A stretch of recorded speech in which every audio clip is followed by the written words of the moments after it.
In the meantime, do you watch House of Cards on Netflix? Season 3 now out, as you know, and once again the fictional Prez, Frank Underwood, captivating our attention.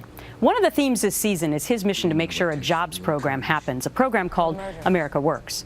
But a lot of his political wrangling is unilateral, decisions made on his own without the support of Congress. Sound familiar? Where you had your hand. Time for some real talk now with Tony Saig and Leslie Marshall, both Fox News contributors. Thanks for being here today. All right. So, Leslie, I know you're a fan of the show. Tony, I know you are as well.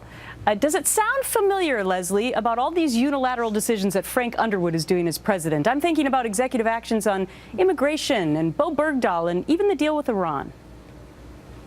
Well, clearly in Hollywood, even if this is based in D.C. and on Netflix and not on regular television, clearly we are imitating life, and we've had that for a very long time, and using life to get its storylines. We see it on Law & Order on NBC as an example. But I feel that these characters are very different. The real-life character of our president, President Obama, and, of course, Frank, played by Kevin Spacey. Obviously, every politician, regardless of their party, has their goals. Every president we have seen for decades uses and issues executive orders. Yeah. But I think the similarities stop there. And the reason for these characters pushing forward stops there as well. All right. Tony, what do you make of it? I mean, I think the producers of House of Cards, they just had to look at what was going on in real life, and they said, Frank should do that this year.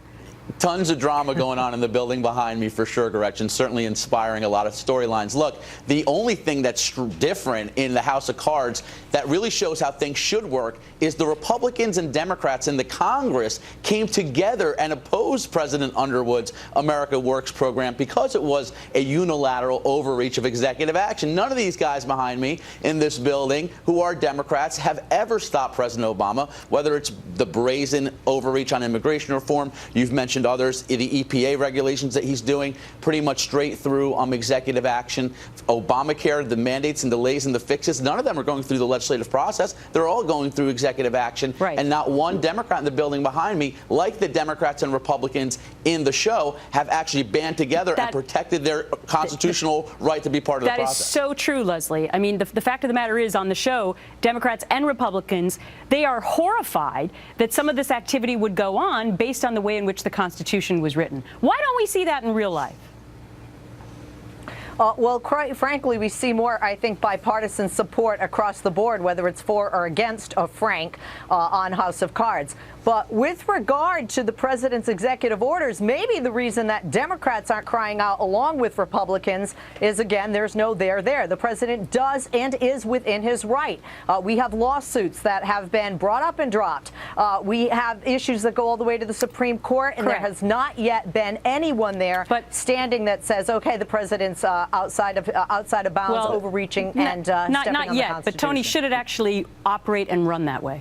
Anybody observing the president's action, particularly this last one on immigration, understands this is going to become a Supreme Court case. Leslie, I think you know that on many levels. There have been lower court rulings that have actually fast-tracked this, and I think we're going to see it in front of the court sooner or later. The other major difference, though, because I do want to agree with Leslie on something, President Frank Underwood and President Barack Obama are very different. Frank Underwood came from Congress, is an operator, is a pragmatist, is kind of one of those good old boys kind of members of the political class. President Obama really doesn't make any real personal relationships with the members of Capitol Hill. We know this now. It's a frustration they've discussed. He has no real ability to broker because he really is not that personally well-liked. You've gone very deep into the House of Cards and the similarities or lack thereof. I appreciate it. To the both of you, we'll see you again next week. Take care.